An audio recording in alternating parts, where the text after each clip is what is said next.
we go on a Monday edition.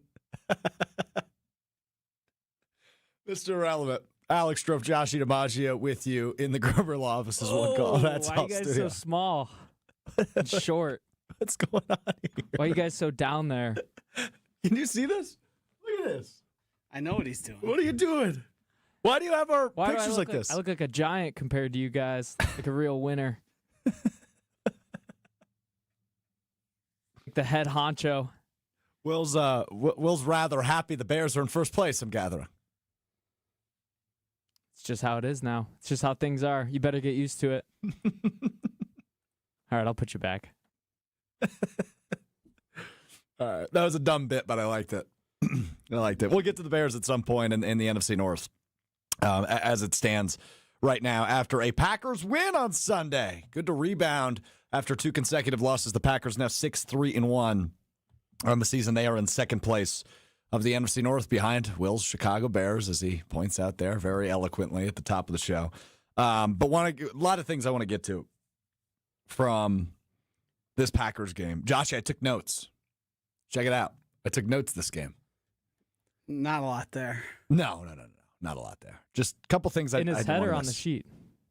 Well, that seemed unnecessary. I was just asking. C, all of the above. Yeah. Well, before the show, Joshy said out loud, and I quote, "Do I just try to be smarter than everybody, or am I just smarter than everybody?" I did say that. That was specifically meaning the people in the room with me. But yeah, we do this thing in America where we try and pretend things aren't what they are despite everyone knowing it. And I don't think it's worthwhile. There are extremely attractive people who know damn well they're extremely attractive and they use it to the best of their ability. Sometimes it's monetized, sometimes it's different ways. Dude, I'm right here. There are people who are extremely rich and get things that others wouldn't and advantages others wouldn't that aren't just monetary, but they get it because they're rich and they have status. Will, you going to chime in on that one or no? I mean, he basically just described my life. So, good looking and rich. People, there's a classic quote: "If you're the smartest person in the room, you're in the wrong room." Well, I don't know where else rooms to put me in. Should I go to Harvard? I guess that's my spot to go. Do you hear this guy? I mean, he has had, and it's well documented on this program. Josh had a great year. Do you think those two things, my great year and me understanding and embracing my intelligence, may be correlated? No. I think there's luck involved with a lot of your great years, or a lot of the things about your great year. Okay. There's circumstantial things that were out of your control that led to your success. There are, certainly. And I've discussed that. But also, given the opportunity, then, you put it on the tee, I still got to hit out of the park. If I'm hitting grounders, if I'm Sal Frelick it right to the second baseman, it's not going to get us far. Whoa. Low blow to Sal. That was unnecessary. But it's fine. That was a last shot. That was. It sure was. Right after his favorite player. Fully admitted. Well, I appreciate the honesty on that one. But hey, opportunity presents itself, and you still got to perform. You could say that about some Packers. There's been Rashawn Gary, for instance. A lot of opportunity, not a lot of performance. We will get to Rashawn Gary at some point today, but I only wrote down a few notes because I have some things I just want to hit right off the top. Okay. And I'm glad Matthew chimes in with this. Matthew on YouTube says, "Did anybody count the number of run plays in the first 10 offensive plays? I forgot to count. I didn't." Any guesses? 6. 7. 6, 7. No, you're both high. 4. Wow. Only 4 in the first 10 plays. How many of those run plays were they behind the sticks and forced to throw? Several. Yeah. But regardless, and there was one encroachment. I obviously didn't count that one, but that was a run, but the encroachment was called before. So 4 of the first 10. Luke Musgrave, who we will revisit, had a drop right away. First offensive drive. Yep. And then the snap count obviously indicated where the Packers view him in terms of their tight end hierarchy. He played the least of the 3. Well, it changed. He was not playing the least. He had a snafus, and then I believe he played 2 snaps in the entirety of the second half. Yeah. And I don't know if he was dealing with an injury. No. But it didn't seem that way. No, that was a benching. Malik Willis, kind of fun. Had a fun drive, leading the touchdown drive. That was first. Don't let him do it to you. The first of Christian Watson's touchdowns. No, I mean, I'm obviously, and I'm going to get to how good Jordan Love was yesterday. What about the other quarterback? I just said he was fun. What's your meter at? If you had to, I mean, you guys always ask me. Is he about flipping the this? Bajan Is he meters. flipping it on the us? script. It's at 0. 0? Now, would I like to see maybe occasionally a package or two Red zone package? where Malik Willis is on the field? I wouldn't be against that. I mean, 7 plays, 7 points. By my calculations, that's a point to play. I heard him float That's this take. pretty good. Yeah, I heard him say this earlier too. I heard him float this take on the post-game show, and I said, I don't really know. So if Jordan Love has a drive that's 3 plays and 7 points, He's averaging over 2 points a play. Yeah, that's how that works. I'm a points per play guy. There's EPA, I'm points per play. So, like in college basketball and NBA, there's points per possession. Yeah. But you're breaking it down even more. Yeah. that's what we pay the big bucks for. Yeah. That's it. Website coming soon. Big brain stuff over there. So Malik Willis, I enjoyed the drive. I'm glad he got out of the game after the drive, and they got points out of it. That was good. I wrote this before the second touchdown. Watson is back. Christian Watson might be the best receiver on the team. We'll get to that in a second. Okay, That's and then usually a tweet for you. yeah, that's true. I'm glad that you're constricting yourself. You might notice though, I only tweeted like 4 times yesterday. Wow. See, that's not what I want. I still want you to be active in tweeting. I just want more to it than Christian Watson is back. So I have a couple of Jordan Love notes. So I just wrote down plays, and these were 2 drives that he had, and it was masterful. Like this is stuff you pay a guy $55 million a year for, and I was so impressed by Jordan Love. And again, the guy still makes some throws where you go, oh, the ball leaves his hand, and you're like, uh-oh, and then it gets caught. And there was several of those yesterday. Let's start with Several. second quarter. This first pass was beautiful. It was out to the sideline. It was Matthew Golden's first catch and only catch of the game, the 24-yarder to the sideline. That was awesome. Followed that up, I think the next play or 2 plays later, 22-yarder to Dobbs that got them in the red zone, and then Emmanuel Wilson ran in the 11-yard touchdown. I just thought the way he handled that drive to get them back in scoring position and ultimately capitalize on that was impressive. In the fourth quarter, these throws, Joshy. The Savion Williams throw. Great throw. Extending the play, back foot, finds Savion Williams, puts it really where Williams only could get it. He makes an incredible play on the ball. Awesome job by the rookie. But that was a throw where I think the pocket's collapsing. He's holding the ball, and you're going to go, uh-oh, it's third down. What are you going to do with it? And he finds a way to make the throw to Savion Williams. Follows that up with a 13-yarder to Dobbs, and then the 17-yard touchdown to Christian Watson, which was one of those throws. There was 2 Giants defenders there. But again, it's a really big-time throw by Jordan Love, in my opinion, putting it only where Watson could get it. What we saw was what I've been clamoring for the larger part of the season. I think Jordan Love has been one of the best quarterbacks in all of football. I think the biggest thing holding him back is he's been effectively neutered by his head coach in his play calling and the way he wants Jordan Love to approach things. When push came to shove, the run game didn't have Josh Jacobs anymore. And when they decided, hey, we're going to have to air the ball out, guess what happened? Jordan Love thrived. He was the best player on the field yesterday for both teams on both sides of the ball. There was nobody better than Jordan Love. He played like an elite quarterback. The thing we've always said is, can he do it back to back? Can he keep doing it? Can he do it? Can he sustain it? I think he can. And I think he's ready to do it. And I think the biggest factor holding him back has been the head coach, Matt LaFleur.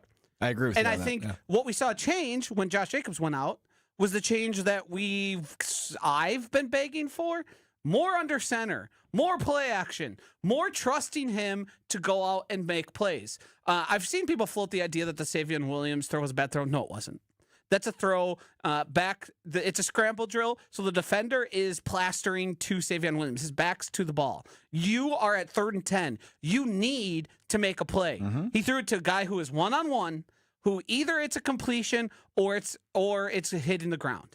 Those are the only 2 options that are happening there. That ball is not getting picked off. And those are the type of things you need a quarterback to do if you want to achieve at the highest level. I have my doubts if it's going to be sustained. I have my doubts if when Josh Jacobs returns, if it's next week or 2 weeks from now, that they won't revert to the old offense. But we saw Jordan Love put together a game that we've been begging for him to see. Yeah, I guess in terms of let him own the offense, right? To your point, where let her rip. So many times this season, and obviously this was a bit of their offensive identity last season, was utilize the run to open up the pass. I don't think that's necessary when Jordan Love is playing as unconscious as he has a few times this season, right? You look at the Pittsburgh second half where the ball is in his hands, the offense is in his control, and he goes unconscious. I think it was more necessary last season because of the injuries. Yeah, I agree. And I think when you see Jordan Love, I mean, how they ran like boots for the first time with the guy in how long? When you see a guy playing like that, you have to lean in. And you have to let him take control of the offense. And that's what he did. He was the sole factor. I mean, they ran 16 plays in the second half, scored 14 points. Mm-hmm. That's what else can you ask for a guy? That's about that. No. Yeah, he's doing all he can. And I think all yesterday did was confirm the fact that the biggest thing holding the Packers back has been their head coach and play caller. Because when he was forced to go a different direction, wouldn't you know it? It worked, yeah. Well, hold on. On that note, though, do you still, and I know you've been consistently low on LaFleur, but are we at a point where, okay, maybe he can right the ship offensively? I think he can right the ship, not because what I think and I hope is going to happen. In the absence of Josh Jacobs, what we saw yesterday and probably next week, because there's no reason to rush Josh Jacobs back, I think Matt LaFleur, much like a lot of the things the Packers do, they have to learn the lesson the hard way. They have to be proven wrong over and over and over again to then be proven right and just adopt what they do. Carrington Valentine's a good example of that. Remember when Zach Tom was a rookie and they were starting those no-name guys? Was it like Royce Newman? Yeah. And a whole bunch of people. The Nate Hobbs, Carrington Valentine, like they just do stuff all the time where it's like the obvious option is glaring you in the face, but we are going to try and soldier through because this was our plan to start the season, and it's not working, but we're waiting for it to work. They have to, and that's what I think has the potential to happen here. But maybe they're getting better at it because, like I said, I know we'll talk about a few of these guys in stock up, stock down. But when you look at snap counts, which again, it's similar to statistics, it doesn't. Here's tell you another everything. example: rotating in and out right guards. Just play one. Just play one for the love of God. Yeah, but you're right, and there's many scenarios where you can say, well, they had to learn that lesson the hard way. Yeah, I mean, the reason I think the Valentine message is being learned is because Nate Hobbs can't play. Right, Nate Hobbs is hurt. They effectively benched him. He played 4 snaps, and then they worked him back in, and then he got hurt. Yeah. So they were trying to do it again. They were. But maybe, I mean, like Luke Musgrave, for example. I thought he had a bad day. But maybe the lesson they learn on that one is, hey, he's not Tucker Kraft. Play him in a Y position. Have him stretch the field. Doing the dink and dunk and he's not a yak guy. Rashawn Gary has gone non-existent the last several weeks. Kingsley Enagbare outsnapped him yesterday. Yeah, weird. Why weird? Problem. Well, right. That's supposed to be your number 2 guy. People called him elite for a while. Let's just and then Kingsley Enagbare, the Creed player, even though he's better than that, but he looks like one because he goes no glove, no tape, no nothing. I'll snap to you. How is that happening? You're getting paid all that money. We want to talk about Jordan Love, $55 million quarterback, got to play better than this. Rashawn Gary. Well, your edge rusher who's paid to be elite is getting out snapped by like an afterthought. Yeah, a guy who's a depth piece. I might just add though, that guy on the other side is pretty damn good. Very good. Micah Parsons is so good. His impact is so evident. Obviously, the forced fumble, had a sack and a half, finished with 6 tackles. But he is just everywhere, dude. And he is, I mean, when you're watching the Packers defense, I don't know how your eyes operate, Joshy, but like my eye now is just trained to watch number 1 because he is just that impactful at all moments for this Packers defense. So he's been awesome. On the other hand, Rashawn Gary, not so much. But Kingsley Enagbare, create a player. I hadn't heard that one before to describe him. Yeah, look at him. He's just, no, sure. It's just like, it's the and when you play Madden, when you see the guys on the sideline that all look exactly the same, that's sort of what he is. Now, he's much better than that, and I think he's like one of the better edge defenders in all the NFL. Yeah. But that's not a guy who should be getting more snaps than Rashawn Gary. No. I guess on the surface, no. But I don't know what they saw yesterday that led to that. I can tell you. Go ahead. He wasn't getting pressure. Seems pretty straightforward. Going to be honest. Didn't show up on the injury report. Oh, he did not. Yeah, well, what do we think it is? He's not good enough. Yeah? No. Not playing well enough.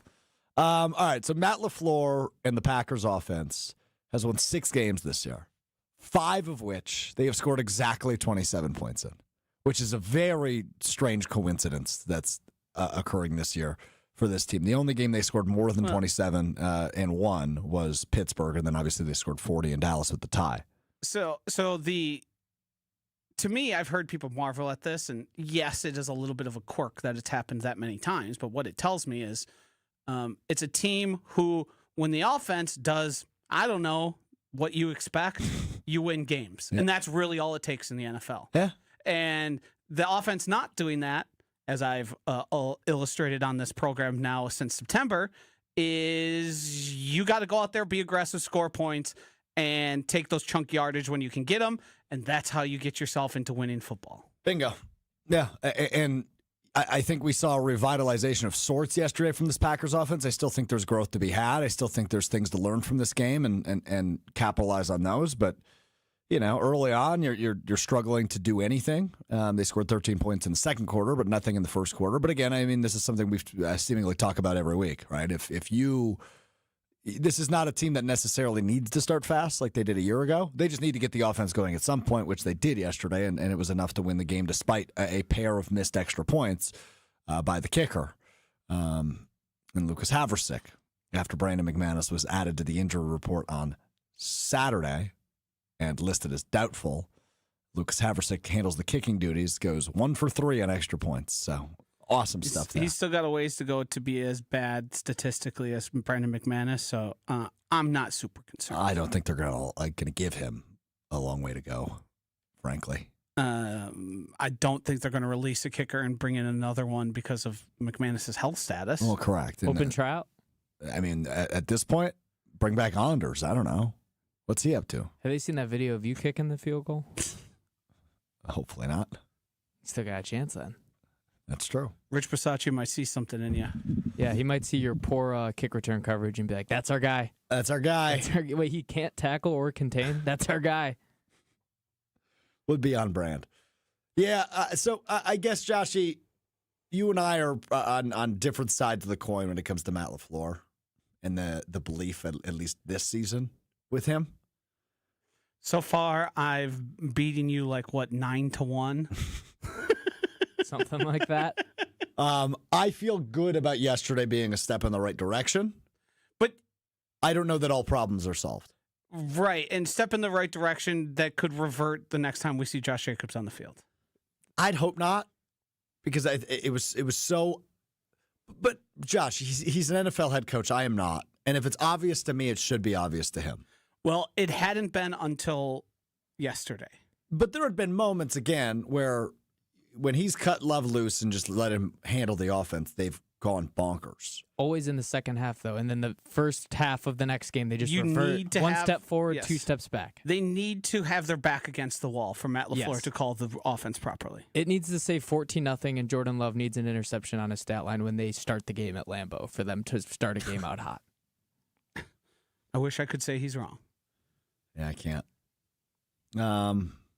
Okay. But I don't know. I think the Josh Jacobs being out may be the one determining factor where we see a lot of under center, which is it's a really weird situation that's the case. And it doesn't, that's a bad indication of where your head coach is at. I don't know yesterday if it was because of the Malik Willis drive or because Josh Jacobs is more of a shotgun runner, I believe, and Emmanuel Wilson works a little bit better out of the under center. But Emmanuel Wilson can also help you a lot more in the passing game too.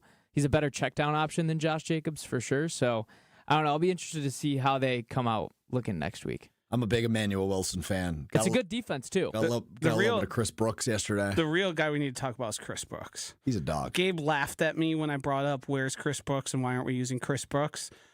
Did you see him block like a guard? Yeah, he's great. Did you see him also in the other snap he had in the passing game? He got a guy off the edge who just got stonewalled. Well, hold on a minute. You're talking like you're preaching at me.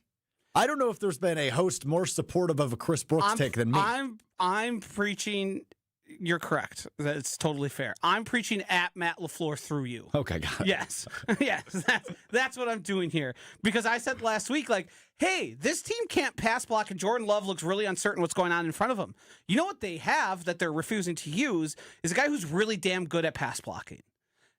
And And given opportunity, I mean, he's the reason Savion Williams was able to catch that ball because he held up at the point. He didn't just smack somebody. He pass blocked. He stonewalled the guy, set his anchor, and the guy had nowhere to go. It was an incredible rep. And he did that against the Commanders. I remember it vividly. Yeah. And he's done it before. He got a lot of run against in that Commanders game as well. Yeah, I'm intrigued to see if there's more Chris Brooks, especially, and it's dependent, obviously, on this Josh Jacobs I think it's now out injury. of necessity. Well, right, but Jacobs misses. But so the report this morning from Bill Huber of Sports Illustrated is no structural damage to Jacobs' knee, and he will not require surgery. So he hasn't even been ruled out this week against Minnesota. But I would guess, if I was a gambling man, that we will not see Josh Jacobs this week. Because what's the point in rushing him back? Right. I mean, you got to win these games. Is it 4 of your next 5 or 5 of your next 6 against divisional opponents? 5 of your next 6. A veteran like that who's taken a lot of lumps throughout his career, if he can't finish the game, the injury is significant enough to be cautious about it, to me. Now, I'm not the doctor. I don't know actually what happened or what the mechanism was. And if he's cleared, he's cleared. It's that simple. But if it's, hey, it's sore and it could cause some favoring, then you just say, hey, get healthy. That's what we need. Because, the offense is better without Josh Jacobs thing is a take that I've been seemingly charging forward for the past 2 days. And what I'm saying by that is the offense is better because of the way the offense is called and the way that Matt LaFleur then trusts Jordan Love in his absence. The Packers are more talented with Josh Jacobs as their running back. That full stop fact, they are better off with him. The problem is the way the offense gets designed and called, the way that Josh Jacobs prevents them from being under center, which clearly Jordan Love thrives at. It affects the play action game, which is integral to every Shanahan tree guy that you can think of. Matt LaFleur makes hay off of that. And to this point, they haven't been able to do that. It's a little bit Josh Jacobs, and the way the offense is called is a square peg in a round hole. Do I think Josh Jacobs is talented enough to probably be better at the under center stuff than they're giving him credit for? Yes. I think maybe they're catering a little bit too much to the talent and what he likes. I don't think he's going to spontaneously combust if he starts taking some snaps that way. Sure about that? I do think he'll be okay. I just think that the way the offense is designed with him, and also on top of that, the amount Matt LaFleur wants to go to Jacobs because he thinks, I got this guy, I trust this guy, I know what I'm going to get out of him. And he obviously hasn't felt that way about Jordan Love. I think that belief has been misguided. And I think he's thinking of a Jordan Love of the past and a Jordan Love that has evolved past that. I hope you're right, and we'll find out. But just a quick cleanup: 4 of your next 5 of your remaining 7 are in division play. At home against Minnesota this week, then a quick turnaround next Thursday already. Thanksgiving's 10 days away. That's nuts to me. Neither here nor there. Then you return home on December 7th. 5 days. I bet you're excited. All right, I already got a honey-do list. Return home December 7th, host Chicago, who's in first place right now. They're splitting the Bears series, by the way. Hey. Just telling you how it is. At Denver on the 14th, at Chicago on Saturday the 20th, and then your final 2 games, flex games, home against Baltimore in Week 17, at Minnesota. You close the season in Week 18 for the Packers. So, got to start playing your best football real soon. Real soon. And I don't think we've seen it yet. And again, that's okay. Ultimately, in the NFL, you want to be playing your best football in December and January and hopefully in February. But for a team that had championship expectations entering the season, and for them to have played the way they have, which is incredibly inconsistently, through 10 games, it's go time now. Big time division games start this weekend. Host Minnesota, go to Detroit, host Chicago, go to Denver, go to Chicago. Those are your next 5 games. You go 4-1 in that stretch, all of a sudden you're talking about, okay, maybe they figured it out. You go 2-3 in that stretch, well, there's still a playoff team, but all of a sudden you're looking at a 3rd straight year with a 7th seed. So we're going to learn a lot about this team over the course of the next couple of weeks. But yesterday I thought was a good step in the right direction for Jordan Love, for this Packers offense, and to get back in the win column ahead of this tough stretch of the schedule. So you feel better about the Packers than you did Saturday night? Yeah. I don't know if it's significant, but yes. I think a win is always going to help that. To me, it's lateral. It's like, it makes sense that the team that lost to the Panthers and the Browns only beat the Giants by 7. Yeah. In a close game. That's how I felt. But they are who I thought they were. But hold on, if we're going to do the whole, this is the team that couldn't beat the Browns and the Panthers, yesterday's game and how close it was not on the offense. But there was one significant difference. And that was Jordan Love was trusted to go win a football game. Correct. What was the score of the game after he was trusted? Well, 27-20. What do you mean? It wasn't as close after they started letting it rip with him. Right. Oh, because they were playing from behind. Sure. That was a fourth quarter comeback, by the way, by Jordan Love. Yeah, it was. It was. Because it was, 20-19? Mm-hmm. Yeah. Don't score, you lose there. That's true. Yeah, absolutely. Yeah, 20-19 entering the fourth. Well, right at the beginning of the fourth quarter when they scored that touchdown. And then Love responded. Evan Williams interception, 3-yard punt, and then the Micah Parsons, what is how she call it? Strip sack. Strip sack. Like it. Okay, let's get to stock up, stock down. Every week we do this for the Green Bay Packers. Some stocks are trending up, some stocks are trending down. It's more of an indication of where things are at entering the following week and exiting the previous week. So exiting week 11, entering week 12, whose stocks are heading in the right direction, whose stocks are trending in the wrong direction. We've got a lot to get through today. We've got a lot of names on this list, both directions today. So let's get things started. Stock up. I will start with this one, and I know I'm going to get a pushback on it right away. The stock couldn't have been much lower entering this week's game for the Packers head coach, Matt LaFleur. And injury or not to Josh Jacobs, he did what we've been asking for, and that was to put the ball in the hands of the $55 million quarterback. He did that, and good things happened. I thought Jordan Love was excellent on Sunday. I'm going to let you finish Kanye style. What a nice guy. But I disagree. I said that at the top. I know. I just wanted to add that. I'm going to let you finish. But he also respects your opinion and is going to let you finish without interrupting you. I'm going to let you finish, but Beyonce had the greatest music video of all time. Correct. So Matt LaFleur, that's really all I have to say. I thought the stock couldn't have been much lower. They got a win. He put the ball in Jordan Love's hands. Good things happen. The Packers win on the road. Stock up to Matt LaFleur. Yeah, I can't give anyone credit, and I think this applies to all things in life, when they make a change not from choice but out of necessity. That, to me, is just like facing reality. And if you want to credit Matt LaFleur for being able to face reality for the first time, then sure. It did take a injury and losing a guy for the entirety of the game for that to change. So I do think grading on a scale, much like I feel about the Packers, how I feel about Matt LaFleur right now, currently, is lateral. That can all change, and I can come back next week if Josh Jacobs plays, or the week after that, and the offense looked like it did in the second half against the Giants, and I say, he did it. Then that, to me, here is a stock up. But for what we saw... So stock neutral? Stock plateau. Stock moving to the side. Say that word one more time. Plateau. Plateau. Plateau. Okay. I was enunciating because I don't know if the audience knew that word. Just click the buttons. How about that? Stock up. Stock up to Jordan Love. I've been very high on him all year. I argued about it on Jim, Matt, and Molly that he is not the issue. And he is not the reason the offense hasn't looked as good. Sure, he's missed a couple throws. Sure, he's missed a couple guys. But I think that's all in the context of a poor offensive line and a poor offensive play caller.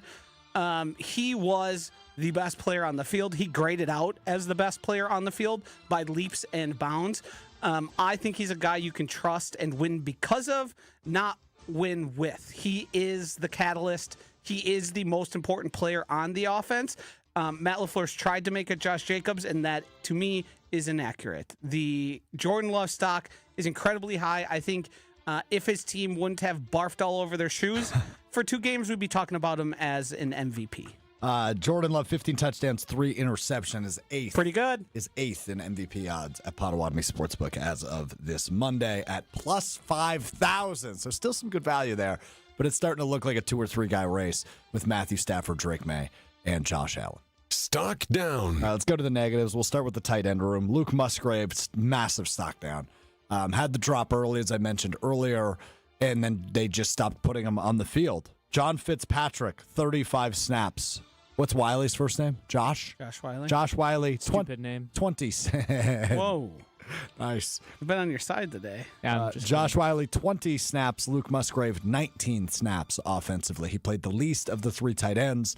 So all of the chatter and all of the discussion and all of the ideation that Luke Musgrave would find a way to fill the hole of Tucker Kraft, not so fast. Stock down to Luke Musgrave. Can I add an additional stock down to that? Stock down for Matt Stock LaFleur down. for pretending that Luke Musgrave is just Tucker Kraft and you can just do the same things with him. Use your guy how he should be used. All right, start keeping track of the LaFleur shots being taken in this segment. All right, play the button again. Stock down. Josh Jacobs. Stupid name. I think when the offense functions as well in your absence, that's an issue. I think Josh Jacobs needs to take a little look in the mirror and say, I need to meet my quarterback and my play caller where they function the best, and that's under center, that is in play action, that is allowing them to do those things. And me wanting to run out of the shotgun is holding this team back from what it could possibly be. I won't argue with you there. I mean, do we still think he's a really good running back? Of course we do. But not a great sign for him. No. Yeah. But again, could you do what you do so well and make that a Matt LaFleur thing more than a Josh Jacobs thing? I could. Yeah. Yeah, do you think Josh Jacobs is the one that's insisting that they run? Yes. Well, yes, but also, Matt LaFleur might have to have a grown-up conversation with him. that's what I was getting at. The head coach is going to have to tell a player what Stock to down do. to Matt LaFleur again. Stock down. You got to Stock up. Thank you. Let's go back to positive. Christian Watson, 4 catches, 46 yards, 2 touchdowns, both of which incredible grabs. The throw from Malik Willis into pressure across his body. Watson makes a good adjustment in the middle of the end zone and makes that grab. And then, I mean, what do you say about that throw in the end zone from Jordan Love as well? And he had another catch that wasn't a touchdown. That was another awesome catch earlier in that game. So he was just all over the place. You throw it up to him, he's going to find a way to get it. He looks bigger than I remember. He's playing wide receiver like he had never before. Yeah. Where he's even winning better. contested catches. He's using his hands. And all that said, if we're going to add in specialty stock up and stock downs, a specialty stock up to Brian Gutekunst for signing that 1-year deal prior to him returning from injury, because that price would have only gone up. But his first 2 touchdowns since returning from the injury a couple of weeks ago. Good to see Watson back in the mix and good to see him evolving into what I think we could quickly make the argument for is the best receiver on this Packers team. It's time to make him a feature of the offense and not a supplement. It's time to give him a bigger role as part of this offense. Yeah, but you know what happens when we ask for that. He'll have 1 catch next week. Yes, stock down Matt LaFleur. Stock down. Stock up. I'm giving a stock up here to Savion Williams. Yeah. Didn't play a lot. Wasn't a huge feature of the offense, but I believe because Romeo Doubs wasn't on the field, that then forced Savion Williams into a role he typically hasn't played this season. We've really only seen him on the gadgety screen stuff and the end-around stuff. But the interesting thing about Savion Williams is coming out of college, he was more of a running back / wide receiver, and he's not like a great route runner. He's not super precise, but strangely enough, almost like Romeo Doubs, who we'll get to later, he's really good at catching in a crowd because he's in a crowd a lot, and he's good at winning contested catches. And that was the first opportunity he's had to do that, and it was the difference in the Packers getting a win. I think without that catch, things go a lot differently. Just an absolute massive play and a massive winning of the ball. No, he did not push off like Drew Brees tried to intimate for some strange reason on the broadcast. He just went up and won. And that's what it takes sometimes on offense. You just got to trust your guys to go up and get it. Okay, I've got some rapid fire downs and a few ups we haven't gotten to, so let's just rattle off the rest of these. We'll start with stock down. Stock down. Rashawn Gary, we mentioned it earlier, was outsnapped by Kingsley Enagbare despite the fumble recovery at the end of the game. Not a very good showing for him. He's kind of disappeared into thin air as of the last few weeks. Thus, why Enagbare is Led getting the more NFL in opportunity. sacks at one point. Yes, he did. Yes, he did. And well, now that guy plays for the Giants. He still has the same amount, right? Yes, he does. Yeah, okay. That number has not moved. Well, Micah Parsons added 1.5 to his total yesterday in New York. So a quick stock down to Rashawn Gary will stay going down. Stock down. Kickers, I don't respect them. I never will. Make the damn kick. We even saw Young Wei Koo look terrible as well. What was his name again, Will? Young Wei Koo. Thank you. I figure it out.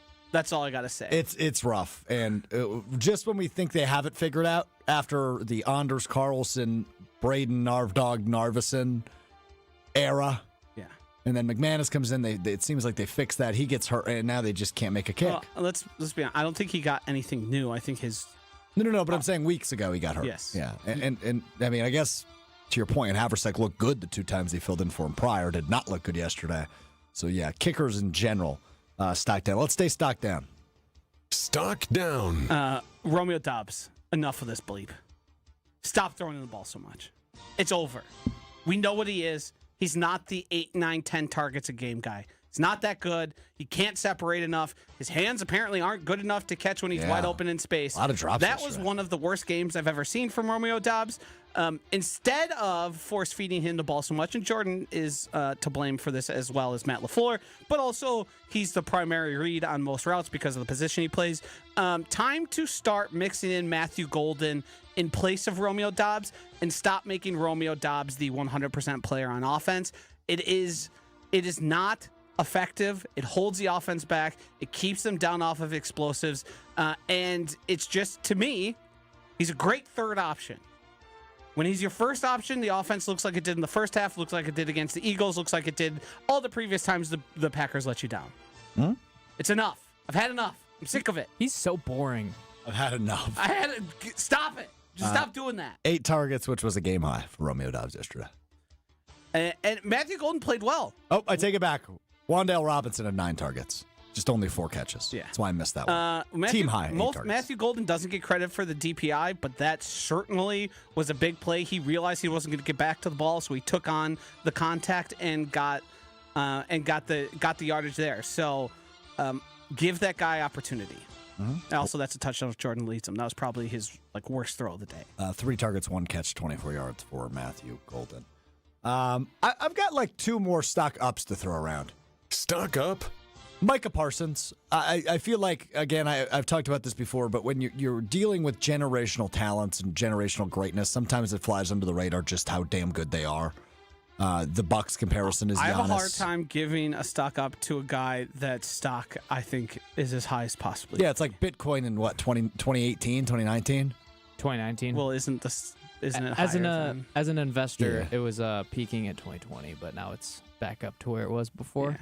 As you're a Bitcoin As guy? an investor, former Bitcoin investor. BTC. Former. He's a former BTC. I got out the game. BTCI. I'm out of the game. Okay. Interesting. So yeah, I just want to acknowledge just how darn good Micah Parsons is, and then one more obvious one. Stock up. Emmanuel Wilson got in the end zone for the first time this year. 11-yard carry. The offensive line opened a great gap for him. I thought he was fine at best. Look at his numbers. Oh yeah, 3.5 yards He did have carry. the 2-point conversion too, which was He big. did. Good point. Scored 8 points yesterday, Josh. But he gets a stock up for changing the offense. Stock up. There you go. And that is stock up, stock down. He's the hero we didn't know that we needed. Stock up Chris Brooks. Oh yeah, Stock too. up. Him too. And for good measure, stock down Matthew LaFleur. Stock down. Matthew. Dr. Denver Dan says, all day ESPN shows, and I have not heard Sean Ryan's name at center. Offensive linemen's names who are not mentioned is usually a good thing. Yeah, I thought he played well, maybe even better than Elton. A couple of high snaps, but nothing tragic. Yeah, that's going to happen, especially a guy who, as we know, that's not his primary position, but the Packers make everyone play everywhere. But yes, stock up to him for holding steady there. We've got to get to Will's weekend review, but before we do that, I just want to put this on everybody's brains because this is a big week of our show. It's a big week for Mr. Irrelevant this week. Are you sure your brain can handle this? It sure can, but I realize I haven't talked to either of you about this, so let's see if you know what I'm referring to. Why is this week a big week for Mr. Irrelevant? 2 years, 3 years, whatever it is. No, we're well past that point. Not an anniversary. Does it have to do with coaches? No. ESPN Wisconsin Coaches Week, though, is coming out. No, that's not what I'm referring to. It has to do with all of us, not just me. Hint? It's a segment we do on the show occasionally. Do you think us sitting here and thinking is as good as you just telling us? What's appeal to our audience here? Well, I mean, they don't know either. Here's the thing. It's not like they know the answer. They're enjoying us guessing it. Like Matthew, for example, he watches every edition of Mr. Relevant Live. I told you 4 weeks ago something would be happening this week. Well, that's a classic folly of yours, thinking I'm listening to you. Yeah, 4 weeks ago. I don't know what I'm doing in 10 minutes. All right. Well, Wednesday, 3/4 of the way into the NFL season, boys. The ass rankings are back on Wednesday. Let's go. Air horn. Hold on. Want me to say it again? Yeah. Air horn. Ass rankings are back on Wednesday. Yeah. I don't know if there's going to be as much movement as we did the first time. Are the Packers sneaky ass? They might be. I think the Bears safely might have worked their way out of ass. I guess we will find out as you. It's hard to have a record like they do in a lead in a division and a negative point differential. That I have noticed that. I have kept that in my back getting pocket. ahead of it. I'm getting ahead of it. See? That's a savvy move. Yeah. That's a veteran right there. It's a vet. I hate you both. Only team leading the division with a negative point differential. It's kind of an absurd stat, no? It's crazy. Yeah. Well, they're like the they Vikings also of a lost few years that one ago. game to the Lions by like 50. So that's It also sort of shines a light on the fact that a lot of their games they've won have been late, improbable, eking out victories. 5 game-winning drives for Caleb Williams. Yeah, Yesterday counted even though he didn't throw the ball. Because they ran like 3 plays before kicking the field goal. Gotcha. Still counts, though. It counts. Yeah, all counts the Just same. like, Jordan Love comeback yesterday. Counts. Well, that one, yeah, okay. I'm just not even going to. Fourth quarter comeback. I'm not dealing with this right now. Yeah. Although, I don't really have an option because it is that time of the week. It is time for Will Sommers to give us the latest in the NFC North. It is time now for his Chris Berman impression as we visit Will Sommers Weekend in review.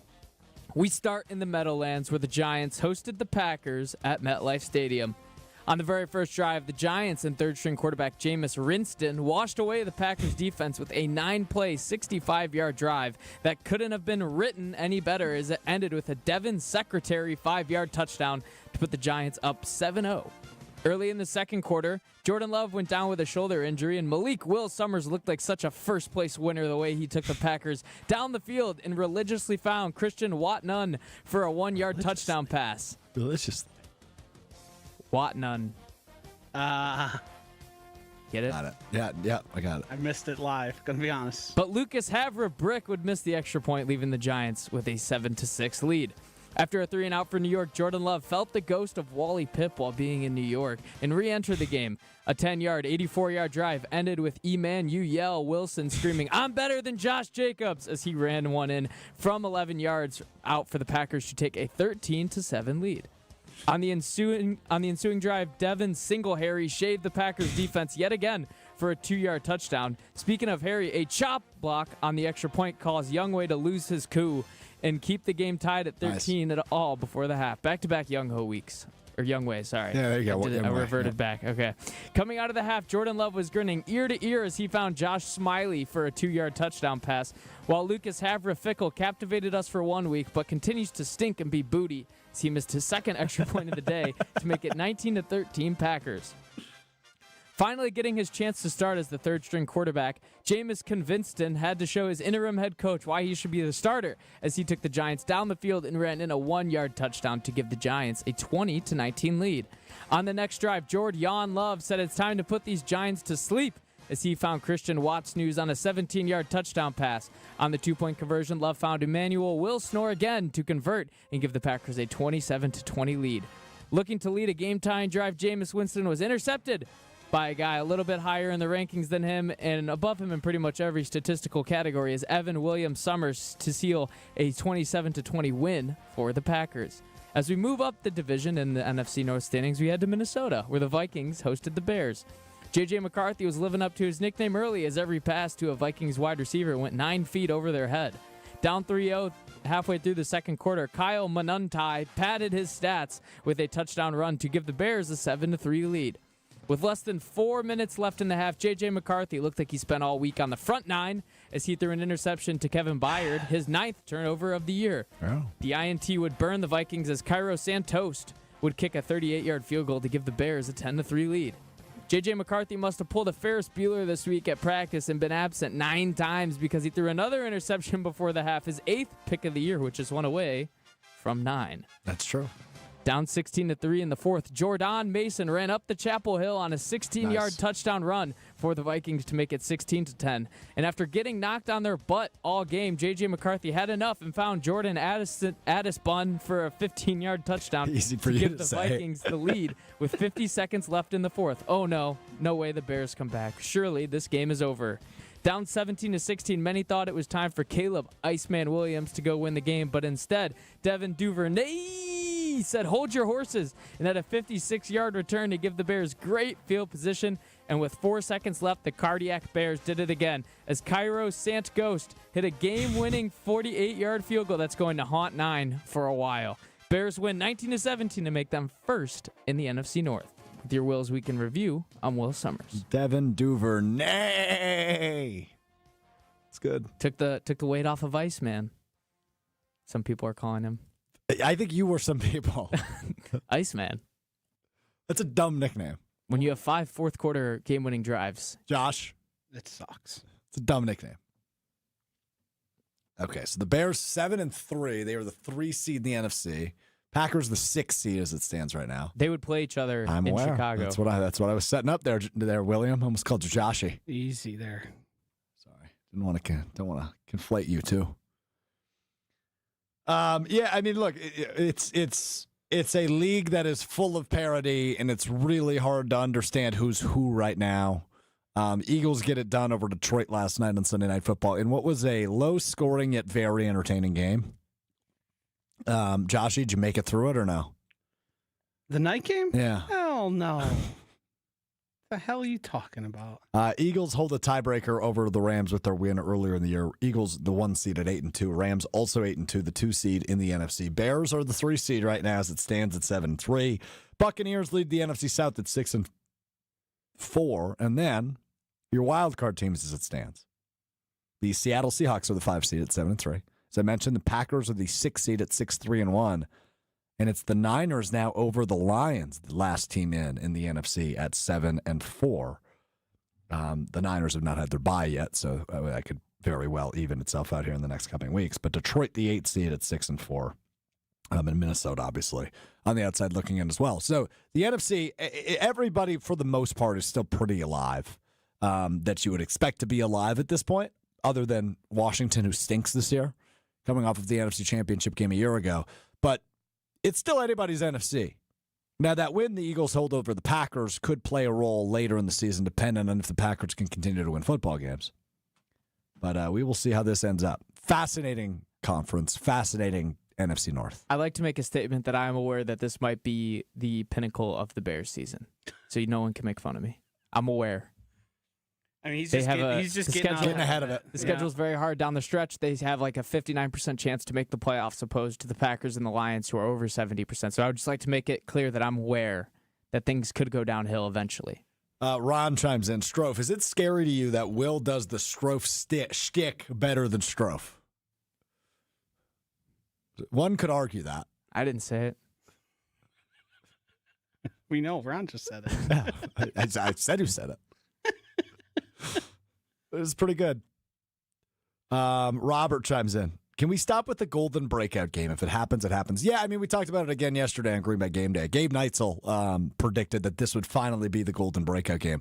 I'm Team Robert here. I just don't know if we're going to see that. And maybe we do. There's still, 7 games left in the NFL season? What is stopping talking about it going to do for us? Well, I didn't know people were still talking about it. No, people are definitely talking about it. I'm going to keep talking How about it hasn't happened or it's going to happen? Yes. I will keep talking about it, and Robert can take and shove it up where you know where. Wow. Sorry, Robert. That was unnecessary for Robert, a member of the MIA. Look, I mean, what we have learned about this receiving core. No, here's look. I have eyes. He's better than Romeo Dobbs. You're really. It's out. that simple. What did Romeo Dobbs do besides Suck. the two? That's what he's done. If you count the PI, Golden had more He's ass. receiving yards. That's what he's done. It's that simple. He's not good enough. He's targeted too much. A functioning offense doesn't throw a guy like that the ball that much. He's garbage. That was a little far. Should have traded him. He's a 3. He's a 3. Golden's a what? A 2? A 1? A 1. A 2. I don't care. He's not an afterthought like they're treating him as. They are treating him like an afterthought. And that's only going to get worse when Jaden Reed returns. Correct. It's going to be the Jaden Reed and Christian Watson show, which all things considered is not a bad thing. But I don't think so. Jaden Reed was really good before. Jaden Reed is going to bring back the yak, and that they need so bring desperately. back the yak. He is the create yards after the catch guy. He's going to probably function in the short and intermediate, and he's probably going to do pretty damn well at it because he's been good at it. Yeah. I also think that's also limiting to him, which can make him sort of a piece that will be useful when they expect him to go short. Because he was making plays like at the catch point early in the season that were quite impressive. Yeah. J-Dome chimes in. Great name that is, J-Dome. Golden's a 4 until he isn't. Who knows when that is? I mean, obviously the eye test tells us differently, right? He has the talent, and it looks like the ability to be a 1. But to his point, that's not how he's being treated.